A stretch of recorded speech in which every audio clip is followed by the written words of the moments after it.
Alex Rins ha vinto il Gran Premio di Gran Bretagna a Silverstone. Il pilota della Suzuki è stato protagonista di un sorpasso incredibile poco prima del traguardo, superando Marc Marquez, che aveva tenuto il comando della gara e festeggiando così la vittoria numero 2 in stagione. Solo secondo dunque il campione del mondo in carica, beffato proprio nel finale. A completare il podio c'è Maverick Viñales, quarto Valentino Rossi. Weekend sfortunato per Andrea Dovizioso, che è stato coinvolto in un incidente con il francese Quartararo. Il pilota transalpino, poco dopo il via, ha perso il controllo della sua moto ed ha travolto il collega italiano. In classifica generale, Marquez comanda con 250 punti, Dovizioso segue a 172 e Rins si piazza al terzo posto con 149 punti.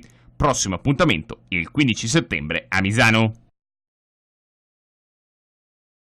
Nuova stagione, nuove regole per la Serie A. Iniziamo dagli allenatori e da tutti i membri dello staff di una squadra che da quest'anno potranno ricevere cartellini dall'arbitro. Come per i calciatori, se cumulati, i cartellini gialli porteranno alla squalifica. Sui calci di rinvio e sui calci di punizione difensivi in aria invece non sarà più obbligatorio ricevere il pallone fuori dall'area di rigore. Il pallone infatti sarà in gioco appena calciato. Gli avversari dovranno comunque restare all'esterno dei 16 metri ma potranno entrare in area e intervenire appena il rinvio sarà stato eseguito.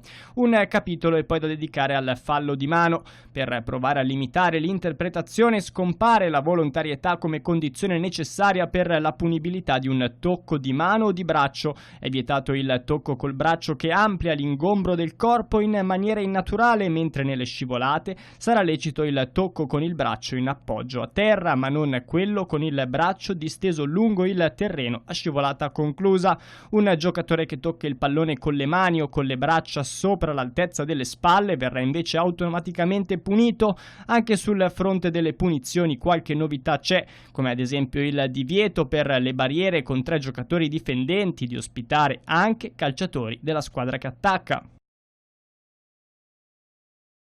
Il pareggio interno di sabato per 1-1 contro il Valladolid non è andato giù in casa Real Madrid. Ed è per questo che nelle ultime ore si sono moltiplicate le voci di un possibile addio di Zinedine Zidane dalla panchina merengue. L'alternativa?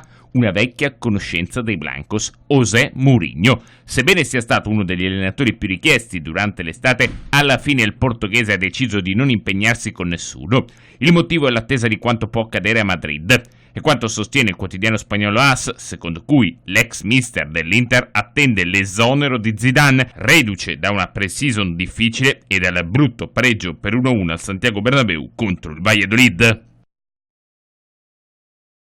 Non solo colpi in entrata per l'Inter, in uscita è stato ufficializzato il prestito di João Mario alla Lokomotiv Mosca, che ne ha ufficializzato l'ingaggio sul proprio sito ufficiale. Sono molto contento di giocare per questo grande club, ha detto il giocatore portoghese. I miei compagni della nazionale che hanno giocato qui mi hanno detto che la Lokomotiv è una buona squadra con un'atmosfera meravigliosa. Anche la partecipazione alla Champions League è stato un fattore importante per me.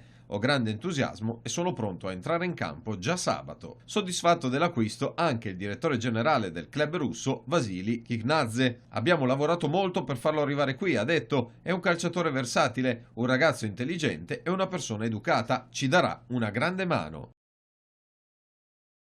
Grave lutto per Luis Enrique. È morta la figlia Oksana di 9 anni a causa di un tumore alle ossa.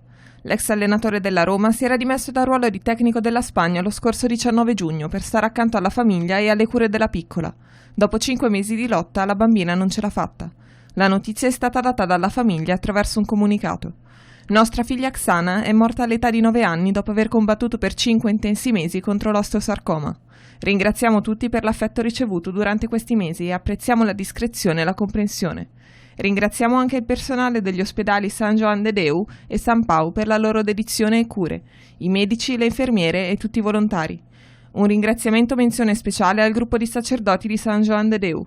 Ci mancherai moltissimo, ma ti ricorderemo ogni giorno della nostra vita, nella speranza che in futuro ci incontreremo di nuovo. Sarai la stella che guida la nostra famiglia. Riposa, Xanita. Famiglia Martinez Cuyel.